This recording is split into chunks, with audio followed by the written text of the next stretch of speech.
I'm here in Miami, Florida with swimwear and lifestyle photographer Joey Wright. In this video, he'll share some of the secrets that he uses to take stunning beach photos, so buckle up, and here's Joey with his first tip. Choose wardrobe which complements both your subject and location. While it's pretty obvious that we choose wardrobe which is flattering on the model, I think it's equally important whenever possible to try to complement the location or background of your photos with the wardrobe as well. In these photos, you can see I shot the white bikini in front of those white lifeguard towers, so that was intentional. And then the red crochet bikini, I saved that for the end of the day because I knew the sky would be getting warm and that would kind of go well and sort of fit into the related colors of the swimsuit, as well as the direct complementary colors of the green foliage around her. So if you're not familiar with basic color theory, I would suggest learning a little bit about it, and I will include a link in the video description below, which will help you out with that. Tip number 2, respect your model's hygiene and privacy. This tip is especially important if you are shooting lingerie or swimwear. I always let them know that everything has been washed before they're going to try them on. And on top of that, I keep hygienic liners in my shoot bag. So whenever they are trying on something, I always give them a handful of liners that they can use as they do try things on. I will put the link where you can get those. I'll put it in the video description below. The second part is the privacy factor. So for about $100, you can buy a Sunbounce changing tube, which you can get at Amazon or Adorama or B&H or any of those major online stores. They are priceless and will last you forever. And on top of that, they really don't take up much more space than a very small foldable reflector. So that is a must-have in your location gear bag. Tip number 3, give a pre-shoot orientation. At the beginning of every shoot, I give the model my little pre-shoot orientation speech. And what this is basically letting them know how I'm going to direct them throughout the shoot for things like, hey, if I say eyes, what I'm trying to get you to do is squint a little more for me. So I kind of run through all of these little pointers that I want them to know so that I don't have to explain as we start shooting. I would rather just take about 3 minutes up front, give them my little speech before we get going so that once we start shooting, we are just in a flow state. And I kind of think of it as like a dance. So it's really like me telling them my steps that I'm gonna use before we actually start dancing. So if you have some very specific moves, I would say to lay them out beforehand whenever possible if time allows for it.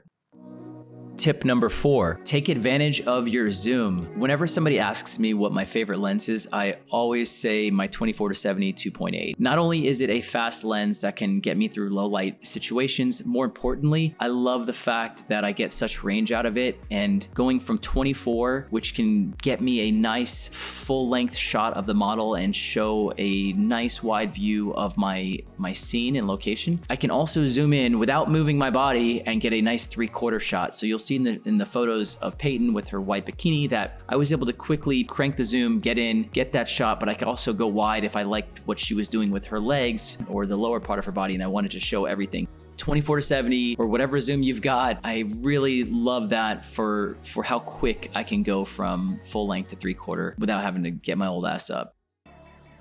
Bonus tip number 1, stay young. Or work with models who are strong enough to help your old ass up. Clearly, I needed it at this point of the shoot. For you young bucks out there. You know what? I don't even want to, it's depressing. I'm done with this tip.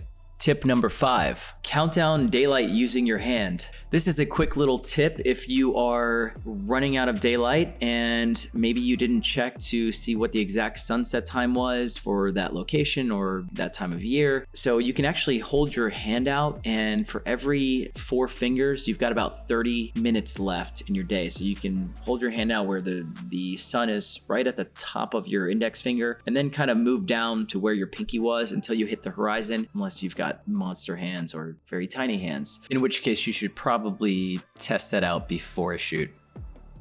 Tip number 6, work with the wind, not against it. So what I always try to do is let the wind essentially dictate which direction I shoot in. I always try to shoot where the wind is kind of hitting her face on, and have your model pose with her hand and arm up behind the hair and kind of holding that hair in front of the shoulder, which you can see I did with Peyton here as she's sitting on this little hill. And, in that case, I told her, hey, this is just how you're going to pose for this shot. It's fine if you're just essentially doing that the whole time, because I would rather get that hair looking nice than just let the wind ruin all of these shots. So I think that was a quality over quantity move, but yes, work with that wind, not against it. Tip number 7, show previews. For whatever reason, I've heard some photographers say, and even models say about photographers, that they don't show previews during the shoot. To me, this is like trying to get ready without a mirror. It's really hard to know how things are turning out if you don't have some way to see yourself or get some feedback. So I think showing previews on the back of your camera is super important and can essentially keep your model excited, energized, and feeling good. Now, one little bonus tip here is I like to keep the white balance on my camera set a little extra warm. So whenever I show them previews on the shoot, they're really not paying attention to your beautiful background that you've chosen. They are just looking at themselves. When they see themselves looking nice and warm and full of life, they get extra excited. On the other hand, of course, we all know that if you're shooting in RAW, you can fix that white balance later without any, it's a non-destructive move in post. But do you really want to explain that to your model and tell her, hey, I know that you look like your body is cold and in the morgue here, but that's just a white balance issue and I'm gonna fix that later. I would rather not have to do that, and I would rather just show them something that looks great on the back of the camera. So white balance, warm, show them those previews whenever you can.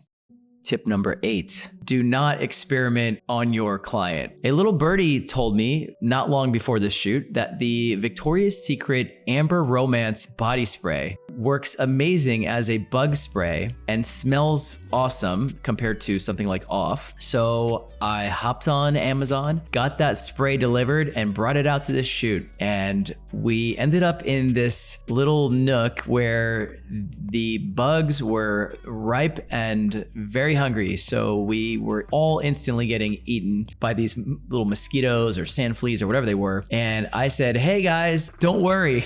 I brought the Amber Romance. So as I thought I was about to be the white knight and save the day, I started handing it around. I was smiling. Everybody sprayed it all over themselves. This was, by the way, the first time that I had smelled it. Did not smell awesome, and also didn't do shit for keeping the bugs away. So we all got destroyed, and we all smelled like my grandma when we left. So if you hear some kind of little secret on the internet, probably best to try it out on yourself before you bring that into one of your shoots.